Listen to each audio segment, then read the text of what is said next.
मशरक़ी news के नाज़रीन आदाब। आज भारत को आज़ाद हुए 75 साल हो गए और जब भारत आज़ाद नहीं हुआ था तो हमारे अकाबरीन ने अपने वतन को आज़ाद कराने के लिए अपनी जान की कुर्बानियाँ दी। आज जब ये देश आज़ाद हुआ और आज हम खुली फ़िज़ा में सांस ले रहे हैं, लेकिन एक लफ्ज़ गद्दार का अंग्रेज़ों ने भारत के लोगों पे लगाया था, जिन्होंने भारत को आज़ाद कराने की मुहिम छेड़ी थी। उसी के लिए देश का गद्दार जैसे लफ्ज़ का इस्तेमाल किया गया था। लेकिन अफसोस, सद अफसोस, ये लफ्ज़ आज भी इस्तेमाल किया जा रहा है। आज हम इसी पे गुफ्तगू करेंगे, इस बारे में, इस लफ्ज़ के बारे में कि कोर्ट ने आज क्या कुछ जवाब दिया है और देश से गद्दारी के कानून के बारे में कौन सी बड़ी बातें कही हैं। लेकिन आगे बढ़ने से पहले आपसे गुजारिश कि अगर आपने अब तक मशरक़ी न्यूज़ को सब्सक्राइब नहीं किया है तो सब्सक्राइब कर लें और बेल आइकन ज़रूर दबाएं ताकि हर आने वाली वीडियो का नोटिफिकेशन सही वक्त पर आप तक पहुँच सके। चलिए आगे बढ़ते हैं। Chief justice NV. रमन्ना ने कहा कि हुकूमत पुराने कानून को कानून की किताबों से निकाल रही है, तो इस कानून को ख़त्म करने पर गौर क्यों नहीं किया जा रहा है।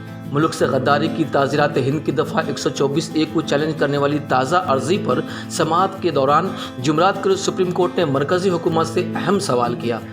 अदालत उज़्मा ने पूछा कि आज मुल्क की आज़ादी का 75 साल मुकम्मल होने के बाद भी आज गद्दारी जैसे कानून की क्या ज़रूरत है। Chief justice NC. रमन्ना ने कहा कि मुल्क से गद्दारी के कानून का इस्तेमाल बरतानवी राज में आज़ादी के तहरीक को दबाने और इख्तलाफात को आज़ादी को खामोश कराने के लिए होता था। महात्मा गांधी और बाल गंगाधर तिलक भी इसी दफ़ा का इतलाक़ किया गया था। क्या हुकूमत आज़ादी के 75 साल बाद भी इस कानून को बरकरार रखना चाहती है। सुप्रीम कोर्ट ने कहा कि इस कानून के तहत सज़ा भी बहुत कम होती है और इस मामलात में अफसरान का एहतसाब भी नहीं किया जाता। चीफ जस्टिस ने मिसाल पेश करते हुए कहा कि दफ़ा 66(a) को ही देखें, इसे मनसूख किए जाने के बाद भी हज़ारों मुकदमा इसी दफ़ा के तहत दर्ज कर लिए गए। हमारी तशवीश कानून के गलत इस्तेमाल की है। Chief justice NV. रमन्ना ने कहा कि हुकूमत पुराने कानून को ख़त्म करने की किताबों से निकाल रही है और इस कानून को ख़त्म करने पर गौर क्यों नहीं किया गया।